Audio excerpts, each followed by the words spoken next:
கேட்குறவாளுக்கு தான் ஞானம் ஜாஸ்தி. அப்போ you should always treat your audience is the final judge.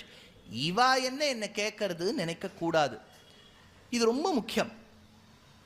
ஒரு குழந்தையை நாம் வளர்க்கும் போதே நீ என்னுடைய பிள்ளைங்கிறதுக்காக it doesn't give you the licence to misbehave. குழந்தைக்கு அப்பா அம்மா கற்று தரணும். ஏன் இது சொல்கிறேன்? இந்த மிஸ்பிஹேவியர்லாம் எங்கே தெரியும்? இந்த டிராஃபிக் சிக்னலில் தெரியும். இந்த குழந்தை அதை மீறிட்டு போகும்போது அந்த யார் அந்த காவல்காரரோ அவர் வந்து கேட்பார், ஏன்பா இப்படி பண்ணுற? நான் யாருடைய பிள்ளைன்னு தெரியுமா அப்படின்னா இவருக்கு யாருடைய பிள்ளைன்னு இவருக்கு தெரியல போல இருக்கு. ரெண்டாவது தெரிஞ்சிருக்கு, ஆனா என்னன்னா நான் இன்னாருடைய பிள்ளை அதனால தப்பு பண்ணலாங்கிற ஒரு எண்ணம் இருக்கு பாருங்க. அது ராமர். இப்ப ராமர் என்ன பண்ணிருக்கணும்? வாஸ்தவமா சுக்ரீவன் கிட்ட கேட்டிருக்கணும், do you know who I am? I am D Ram, Dasharat son Ram. I have won over Parshuram. I have killed Tatak. I have killed Subahu. I have driven away Maricha. I have killed Virada. எல்லாம் சொல்லிருக்கலாம். அசகாய சூரனாய் அனபாய சாகசனா ஒன்றரை முகூர்த்த காலத்துல பெருமாள் ஜனஸ்தானத்துல யுத்தம் பண்ணி ஜெயிச்சிருக்கார். ஒண்ணுமே சொல்லல. அதுதான் ராமர் கிட்ட சூக்ஷ்மமான விஷயங்கள். என்னன்னா இப்ப கிருஷ்ணர்னா கேட்டிருப்பார். கிருஷ்ணர் என்ன பண்ணிருப்பார்? போய் என்னுடைய பழைய சிசிடிவி கேமரா ஃபுட்டேஜ் எல்லாம் போய் பார்த்துக்கோன்னு சொல்லியிருப்பார். ராமர் அதெல்லாம் கேட்க மாட்டார். தர்மோ விக்கிரகவான். இவன் ஒன்று பண்ண சொல்லியிருக்கானா, நான் அதை பண்ணணும். அதுதான் ராமர் கிட்ட இருக்கக்கூடிய ஸ்பெஷாலிட்டி. அதனால சமவத்து நிவசன்னு மால்யவத்து கந்தரே அசௌ. மால்யவத்து அந்த அதாவது சுக்ரீவன் அங்கீகாரம் பண்ணிண்டு ராமர் வாலியோட யுத்தம் பண்ணும் போது முதல் நாள் சுக்ரீவனுக்கு தோல்வி. ரெண்டாவது நாள் தான் அந்த சுக்ரீவன் கழுத்துல ஒரு மாலை, கஜபுஷ்பின்னு ஒரு மாலையை சாத்தி யுத்தம் பண்ண வச்சுட்டு மாலை சாத்தாதவன் வாலின்னு ராமர் அடிச்சுடுறார். ஏன் அடிச்சார்? இதெல்லாம் வாலி வதத்துல இது பெரிய பட்டிமன்ற தலைப்பு. இல்ல பல விஷயங்கள் பல இடத்துல நவாகத்துல சொல்லியிருக்கேன், யூடியூப்லயே இருக்கு. ஆனா மத்வ சம்பிரதாயத்துல மத்வாச்சாரியர் சொல்லக்கூடிய ஒரு காரணத்தை நான் அப்படியே படிக்கிறேன் கேளுங்க. தாத்பரிய நிர்ணயத்துல வரக்கூடிய ஸ்லோகம், பக்தோ மமைஷ யதி மாம் அபிபிஷ்யதீஹ பாபௌ த்ருவம் மம சமேஷ்யதி நிர்விசாரஹ யோக்யோ வதோ நஹி ஜனஸ்ய பதானதஸ்ய ராஜ்யார்த்தினா ரவிசுதேன வதோர்த்திதஸ்ச. ராமர் லக்ஷ்மணனை பார்த்து சொல்றார், லக்ஷ்மணா, பல பேர் நினைச்சுட்டு இருக்கா ஏன் நான் வாலியை நேரடியா சந்திக்காம மரத்துக்கு பின்னாடி இருந்து அடிச்சேன்னு. அவளுக்கு தெரியல, ஒருவேளை நான் வாலி முன்னாடி போய் நின்று சண்டை போட்டுருந்தா வாலி என்னுடைய பரம பக்தன் காலில் வந்து விழுந்திருப்பான். அப்போ என்ன இருக்கும்? I would have been in a very dilly dally situation ஆகிட்டு இருக்கும். கேட்ச் 22 மாதிரி வச்சுக்கோ. ஒரு பக்கம் சுக்ரீவனுடைய சரணாகதி ஏத்துண்டு கவலைப்படாத உன் பத்னியை மீட்பேன், ராஜ்யத்தை மீட்பேன், வாலியை வதம் செய்வேன்னு ஒரு சரணாகதி பலன் கொடுத்துருக்கேன். இப்போ இவனும் என் காலில் வந்து விழுந்துட்டு என்ன காப்பாத்துன்னு சொன்னா நான் யாரை காப்பாத்துறது? நான் சொல்றது புரியுறதோ?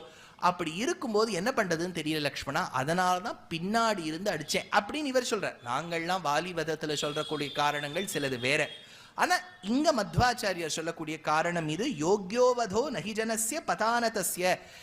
யாராவது ரெண்டு பேரும் வந்து என்கிட்ட சரணாகதி பண்ணா யார் சரணாகதியை காப்பாத்துறதுங்கிற ஒரு பெரிய கன்ஃபியூஷன் வந்துடும். ரெண்டு பேரையும் கையும் விட முடியாது, சுக்ரீவனை கைவிட முடியாது. ஏன்னா ப்ரையாரிட்டைஸ் அவனை தான் பண்ணணும். முதல்ல விழுந்தவன் அவன். அதனால நான் மரத்தின் பின்னாடி இருந்து அடிச்சேன்னர். எல்லாம் முடிச்சுட்டு சமவத்து நிவசன்னு மால்யவத்து கண்டரே அசௌ. மால்யவத் என்கின்ற பர்வதத்தின் குகையில் ராமர் 4 மாசம் தங்கினார். சுவாமி, சீதை எங்க கடத்தின்னு போயிருக்கா, இவர் ஜாலியாக உட்கார்ந்துருக்காங்க. ஜாலியா உட்கார்ல, குரங்குகளை போய் தேடுன்னு சொல்லிட்டா அது ஒரே மழைக்காலம், சாதுர்மாசியம், 4 மாசம் ஒரே மான்சூன் சீசன் கர்நாடகால. அப்போ சுக்ரீவன் சொல்லிட்டான், இந்த 4 மாசம் என் குரங்குகள்லாம் தேடாது, ஜலதோஷம் பிடிச்சி அதுக்கெல்லாம் சைனஸ் வந்துடும். அதனால 4 மாசம் தேடாது ராமா, 4 மாசம் கழிச்சுத்தான் இந்த குரங்குகள் தேடும்னு சொன்னபடியால் வலுக்கட்டாயமாக ராமர் அந்த மால்யவத் பர்வதத்தின் குகையில் தங்கினார். அடுத்த ஸ்லோகம், நீத்வா மாசான் கபீஷானிஹ தசஹரித ப்ரேஷ்ய சீதாம் விசிந்த்யாத் ஆயாத ஸ்ரீமத் ஹனுமத் கரமத சமனுஸ்ருத்ய கச்சன் கபீந்திரைஹ சுக்ரீவாத்யைரசங்கைர் தசமுக சஹஜம் மானயன் அப்திவாச தைத்யக்ன சேதுகாரி ரிபுபுரருதவேத் வானரைர் வைரிகாதி. நீத்வா மாசான் கபீஷான், பல மாதங்கள் கழிந்த பிறகு, இஹ இந்த மால்யவத் பர்வதத்தில், தச ஹரித பிரேஷ்ய சீதாம் விசிந்திய, தச ஹரிதஹா 10 திக்குகளிலும் தன்னுடைய குரங்குகளை அலையச் சொன்னான் சுக்ரீவன்.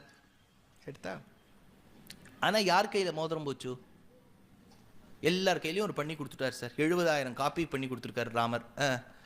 ஹனுமான் கையில மட்டும்தானே சார் மோதிரம் போச்சு. ஏன் ஹனுமான் கையில போச்சு? ஏன்னா அவருக்கு தெரியும் ஹனுமான் தான் சீதையை போய் பார்ப்பன், சீதையை போய் ஹனுமான் தான் பார்ப்பர்னா பாக்கி 69,999 குரங்க ஆத்துக்கே அமைச்சிருக்கலாம் இல்லையா? பாவம் அதெல்லாம் வேஸ்ட் ஆஃப் ஹியூமன் ரிசோர்சஸ். பாவம் அதுகள்லாம் எதுக்கு தவிக்கணும்? அப்படிங்கிறச்ச ஒரு ஸ்லோகம் மத்வாச்சாரியர் மகாபாரத தாத்பரிய நிர்ணயத்துல ராமன் ஹனுமான் கிட்ட சொல்றதா அவர் எடுக்கிறார். இது ராமாயணத்துல இல்ல, இவருடைய கிரந்தத்துல இருக்கு. சமஸ்த திக்ஷு பிரஹிதேஷு தேன பிரபூர் ஹனுமன் மிதம் பபாஷே ந கஷ்சிதீஷத்வ திருஷ்யதேஸ்தி சாதனே சமஸ்த காரிய பிரவரஸ்ய மேஸ்ய அப்படின்னு ராமன் ஹனுமானை பார்த்து சொன்னானாம், என்ன இருந்தாலும் சீதையை நீ தான் பார்க்க போற. வால்மீகி ராமாயணத்தில் அப்படி சொல்லல ராமர். ஆனால் இவர் சொல்றார், ஹனுமானை ஏன் அப்படி உயர்த்தி வைக்கணும்னா மத்வ சம்பிரதாயத்தில் வாயு தான் பிராண தேவதை. ஹரி சர்வோத்தமா, வாயு ஜீவோத்தமான்னு சொல்லுவா. வாயு தேவதை ரொம்ப முக்கியம். வாயு முக்கியம், ஹனுமான் முக்கியம், பீமன் முக்கியம், மத்வர் முக்கியம். அதுதான் மத்வ சம்பிரதாயம். இப்போ ஹனுமானை தூக்கி வைக்கிறதுக்கு என்ன பண்ணணும்? உடனே மத்வர் சொன்னார். ராமர் ஹனுமான் கிட்ட சொன்னாராம், யாரும் பார்க்க போறது இல்லை, நீ தான் பார்க்க போற, பிடி மோதிரத்தை அப்படின்னு சொன்னாராம். அதனால நீத்வா மாசான் கபீஷான் இஹ தச ஹரிதஹ பிரேஷ்ய சீதாம் விசித்ய. பிரேஷ்ய சீதாம் அந்த சீதையை பார்ப்பதற்காக தேட அனுப்பினார். ஆயாத ஸ்ரீமத் ஹனுமத் கிரம். ஆயாத்த திரும்பி வந்த ஹனுமானிடத்தில். இப்ப நடுவில் என்ன நடந்தது? இங்கே கிளம்பி விட்டார், திரும்பி ஹனுமான் வந்துட்டான். நடுவில் நடந்த போர்ஷனுக்கு பேர் என்ன? சுந்தரகாண்டம். சுந்தரகாண்டமே மிஸ்லிங். எவ்வளவு என்ன சார் ஹனுமானுடைய பிரபாவத்தை சொல்லணுமேனா அது அவர் தனியா மகாபாரத தாத்பரிய நிர்ணயத்தில் ஆனந்த தீர்த்தர் கிட்டத்தட்ட ஒரு 100-200 ஸ்லோகங்கள் ஹனுமானுடைய வைபவத்தை சொல்றார். ஹரிவாயு ஸ்துதின்லாம் உண்டு, வாயு பகவானுடைய பெருமை, ஹனுமத் பிரபாவம்லாம் பறக்க பேசியிருக்கான்.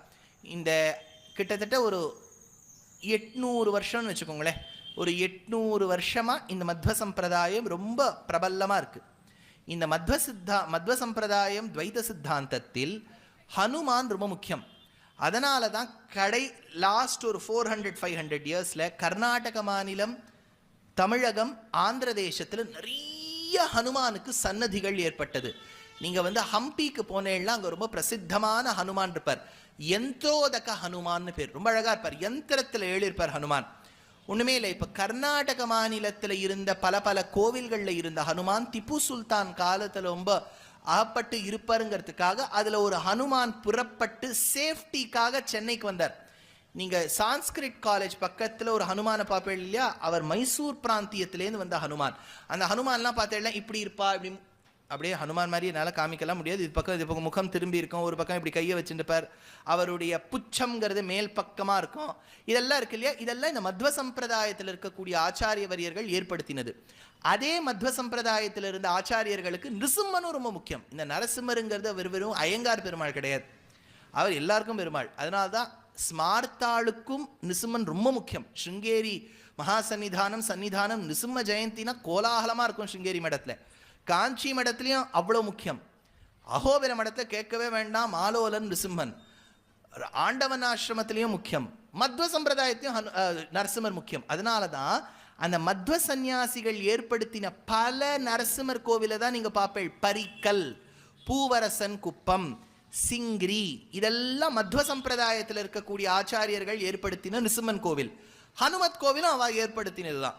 எதுக்கு இது சொல்ல இவ்வளவு பெருமை ஹனுமானுக்கு இருக்கு. அதனால சுந்தர காண்டத்தை நீங்க மனசுல அப்படியே இப்ப நான் சொன்னதாவே வச்சுட்டுங்க. ஹனுமான் போனார், கனையாழியை கொடுத்தார், சூடாமணியை வாங்கிட்டார், வந்துட்டார். அதனால இப்ப பாருங்க, ஹனுமத் கிரிம் அத சமனுஷ்ருத்ய கச்சன்னு கபீந்திரைஹி சுக்ரீவாத்யைஹி அசங்கியைஹி தசமுக சஹஜம்.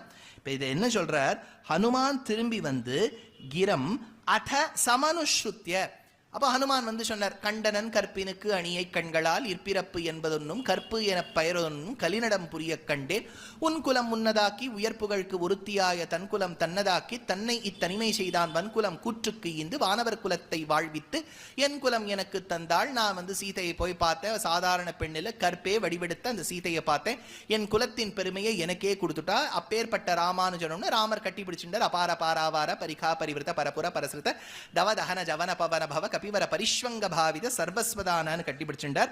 ஹனுமத் கிரம் அத சமனுஸ்ருத்திய கேட்டுட்டு கச்சன்னு கபீந்திரைஹி, அந்த கபீந்திரைஹி நிறைய குரங்குகளோடு சென்று சுக்ரீவாத்யைஹி, குரங்குனா சாதாரண குரங்கு இல்ல, அதுக்கு அரசனாக இருக்கக்கூடிய சுக்ரீவனோடு சென்று அசங்கேஹி எண்ணிரடங்காத அந்த சைன்யத்தோடு சென்று தசமுக சகஜம் மானயன்னு அப்தி, தசமுகனை செற்ற வேண்டும் என்பதற்காக ராமர் இத்தான பேரோட கிளம்பி அங்க போயிருக்கார். எங்க போயிருக்கார்? திருப்புல்லானி போயிருக்கார். திருப்புல்லானி போனோம்னா என்ன பண்ணணும்? பாயசம் சாப்பிடணும். திருப்புல்லானி போய் என்ன பண்ணணும்? சேத்து கட்டணும். சேத்து கட்டணம்ங்கிறதுக்காக அப்திவாச்சா தைத்யாக்னஹா, அப்திவாச்சா, அப்தினா சமுத்திரம், சமுத்திரராஜா சொன்னாராம் கட்டிக்கோ. அதுக்கு முன்னாடி ஒரு சின்ன சம்பவம் நடந்தது. என்னன்னா, ராமர் வந்து பிராயோபவேஷம் 3 நாள் இருந்தார். அப்ப அந்த சமுத்திரராஜா வரலே. சாபமானய சௌமித்ரே, சுமித்ராவின் பிள்ளையான லக்ஷ்மணா என்னுடைய வில்லையும் அம்புரா தூணியும் எடுத்துன்னு வான்னார். வில்லுல அம்ப வச்சுண்டார்.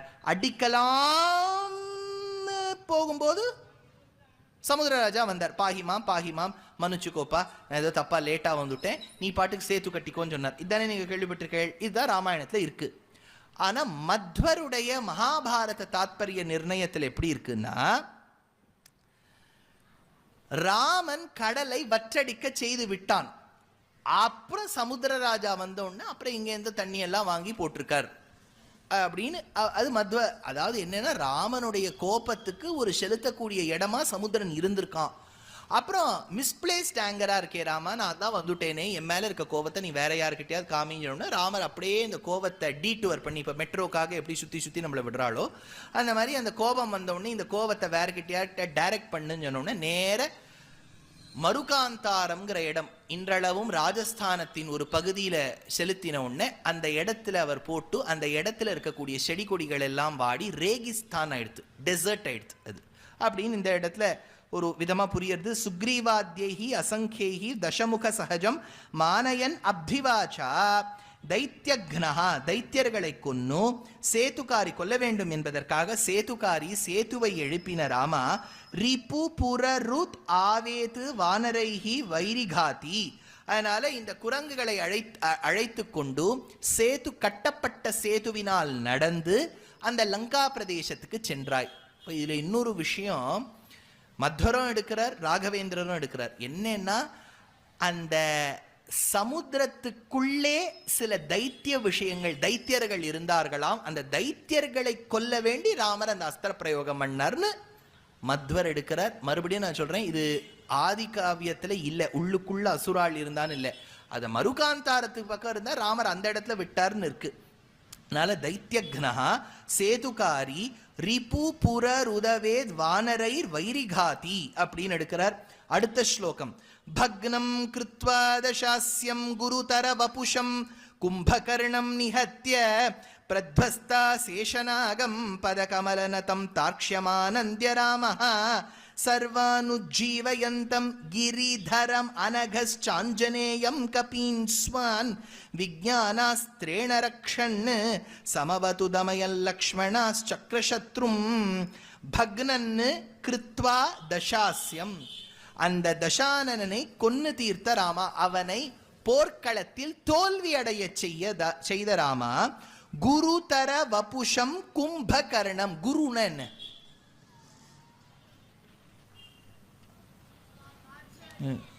டீச்சர், ஆச்சாரியன். அப்புறம்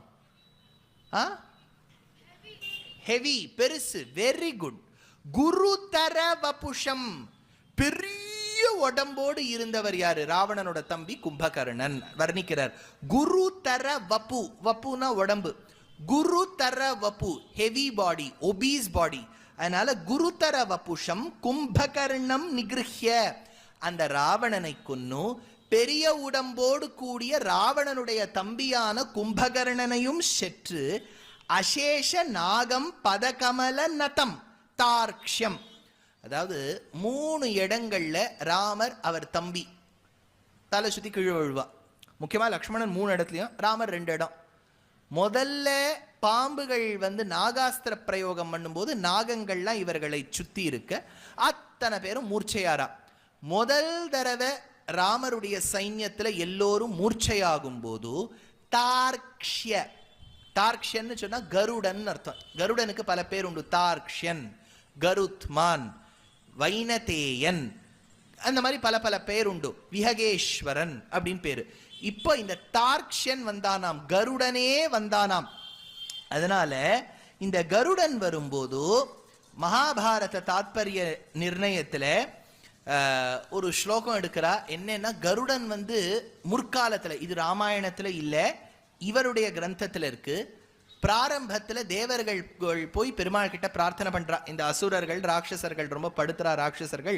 ராட்சசர்களை தகர்க்க வேண்டி நீ அவதாரம் செய்ய வேண்டும்னு சொன்ன போது பெருமாள் நான் பிறக்கிறேன், என் ஆயுதங்கள்லாம் பிறக்கும், ஆதிசேஷன் லக்ஷ்மணனாக பிறப்பார், சங்க சக்கரங்கள் பரத சத்ருக்னாலா பிறப்பா, இந்திரன் வாலியா பிறக்கணும், சூரியன் சுக்ரீவனா பிறக்கணும், விஸ்வகர்மா நளனா பிறக்கணும், அக்னி நீலனா பிறக்கணும், அஸ்வினி குமாராளுடைய அம்சம் ஜாம்பவான் கிட்ட சுஷேணன் கிட்ட வரணும், இப்படி எல்லாம் சொல்லின்னு வர்றாரு இல்லையா. அப்ப சொல்லும் போது கருடன் பாவம் கேட்டதா எடுக்கிறார் மத்வாச்சாரியர்.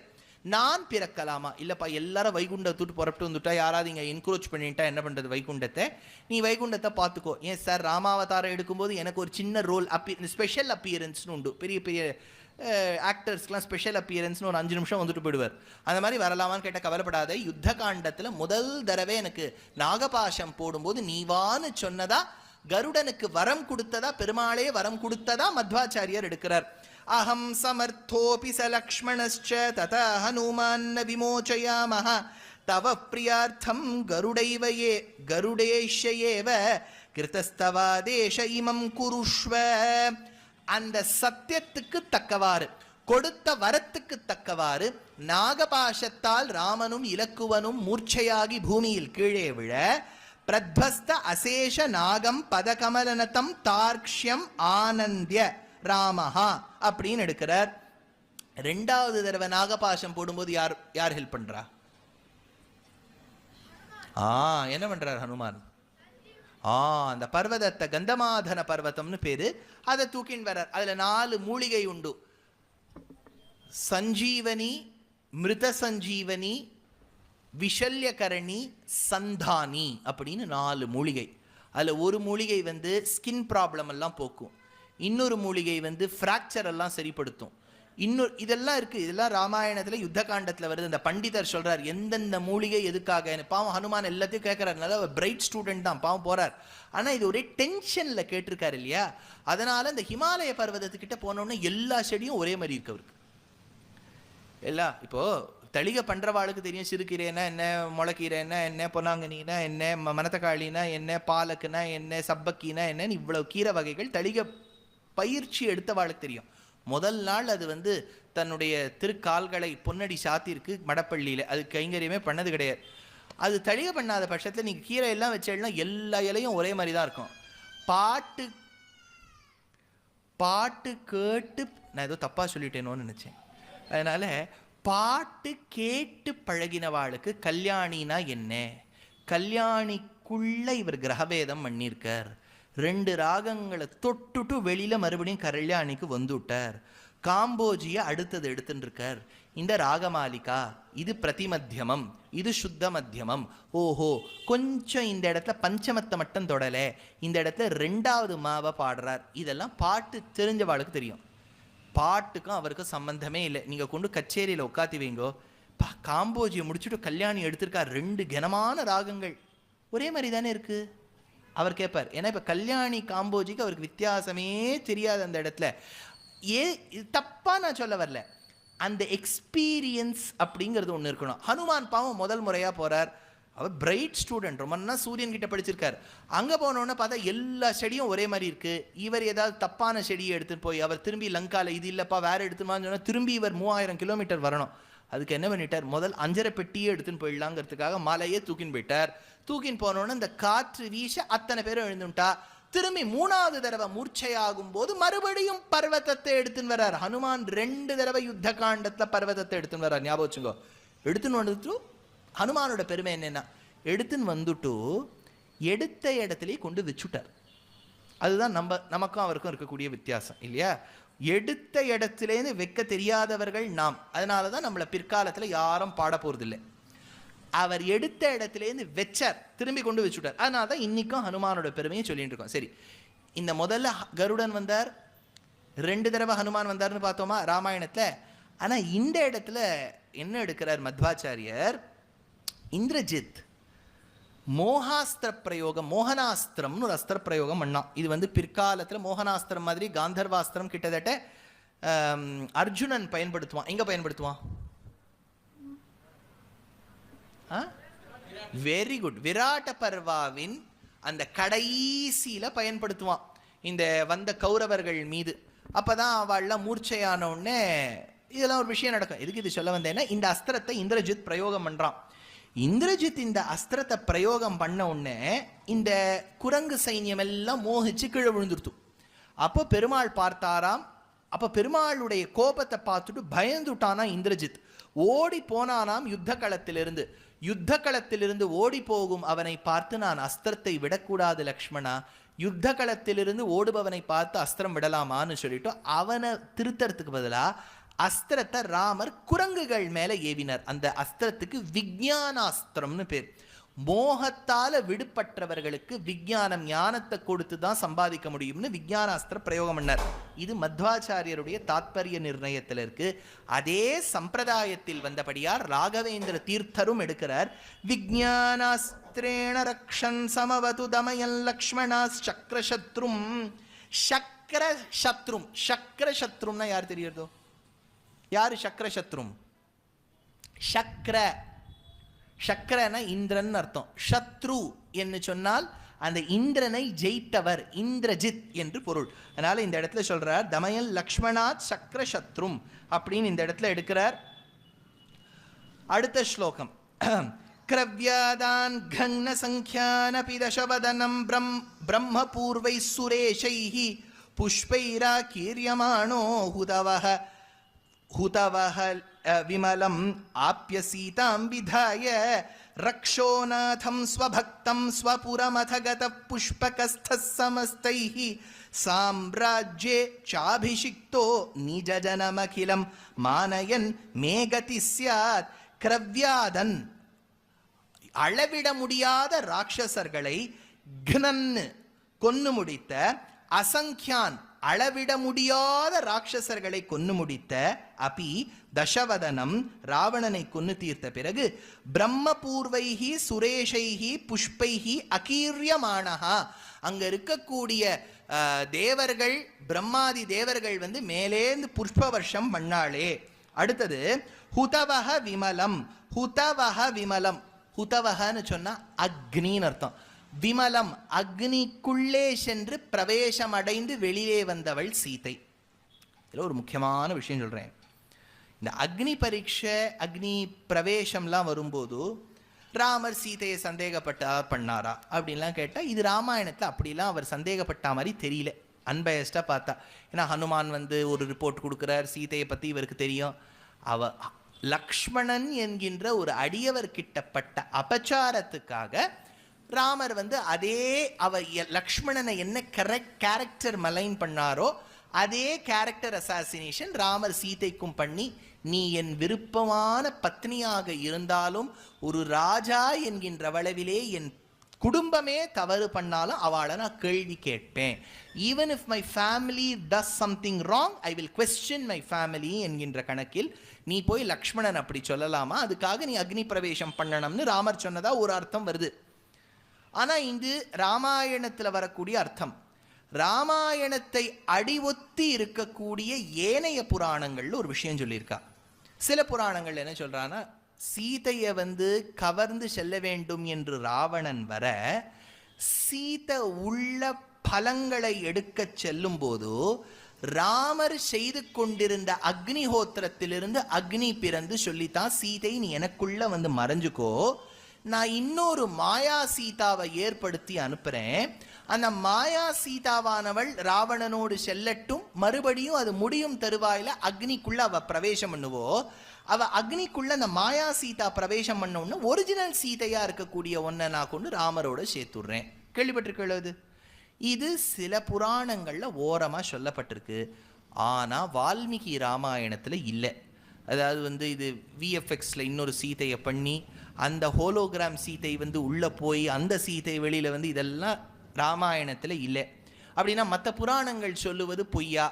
புராணங்களை விமர்சிப்பதற்கு நாம் யார் நான் யார்? இல்லை.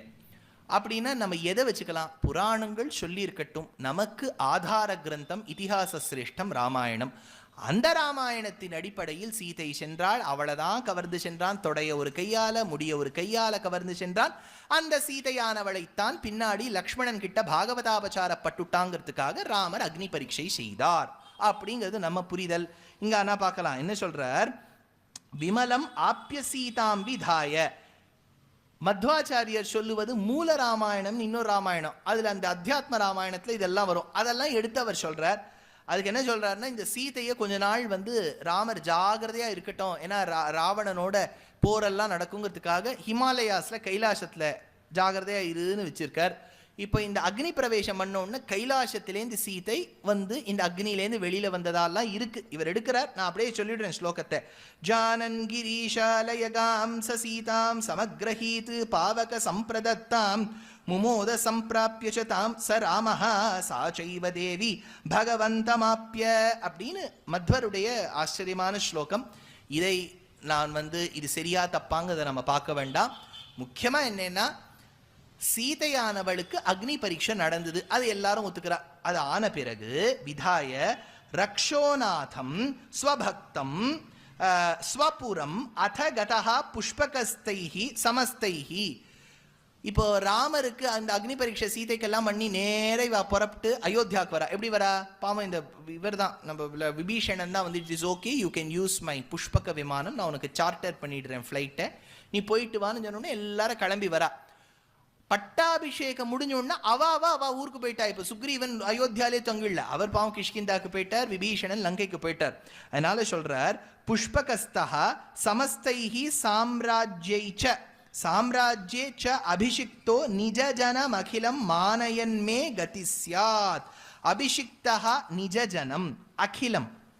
அப்போது எல்லாராலும் கொண்டாடப்பட்டவனாய் ராமனுக்கு பட்டாபிஷேகம் நடக்கிறது. நிஜ ஜனம் அகிலம் மானயன்னு மே கதி ஸ்யாத். அப்படி எல்லோராலும் அபிமானிக்கப்பட்ட ராமா, சக்கரவர்த்தியின் திருமகனாக இருந்த ராகவா, ராமச்சந்திரா, ஸ்ரீராமச்சந்திரா, நமஸ்தே புனஸ்தே நமஹான்னு எடுக்கிறார் தேசிகன். சார் அவ்வளவுதானா? அங்க அவ்வளவுதான் நிக்கல. உத்தரகாண்டம்னு ஒண்ணு இருக்கே சார், அந்த உத்தரகாண்டம் வந்து வால்மீகி எழுதல. இப்ப லாஸ்ட் 50 இயர்ஸ்ல விக்கிபீடியால தான் எழுதியிருக்கிறதா சொல்றாளே, அப்படியா சார் அப்படின்னு எல்லாரும் கேள்வி. இப்போ உத்தரகாண்டம் சொன்னாலே பாதி பேர் no no no, many scholars have said Uttarakanda is written only later. கிடையாது, உத்தரகாண்டம் வால்மீகியால் ரச்சனம் பண்ணப்பட்டிருக்கு. இப்போ நமக்கு ஒரு கேள்வி வரும், சார் அதில் வந்து என்னென்னவோ சீதையை கர்ப்பவதியாக இருக்கும்போது காட்டில் கொண்டு விட்டுட்டாரு, இதெல்லாம் வந்து ராமர் பண்ணியிருப்பாரா? பண்ணார். இப்போ என்னன்னா, நமக்கு 4 பேர் வந்து இந்த பாவம் என்னுடைய ஃப்ரெண்டு பாண்டே என்னை கேள்வி கேட்குறாருங்கிறதுக்காக நான் வந்து உத்தரகாண்டமே இல்லைன்னு சொல்லிவிட்டா, நமக்கு பதில் சொல்ல தெரியலேங்கிறதுக்காக நம்ம ஒரிஜினல்லேருந்து இந்த கட் காப்பி பேஸ்ட் எல்லாம் பண்ணக்கூடாது. வால்மீகி ரச்சனம் பண்ணதுதான் உத்தரகாண்டம். அது எப்படி சார் தெரியும்? உத்தரகாண்டத்துக்கு அத்தனை வியாக்கியாத்தாவும் வியாக்கியானம் பண்ணியிருக்கா. 9வது ஸ்கந்தம் ஸ்ரீமத் பாகவதத்தில் வரும்போது அதையும் சேர்த்து தான் சுகபிரம்மம் எடுக்கிறார். உத்தரராமச்சரித்திரம்னு பவபூதி ரச்சனை பண்ணியிருக்கார்.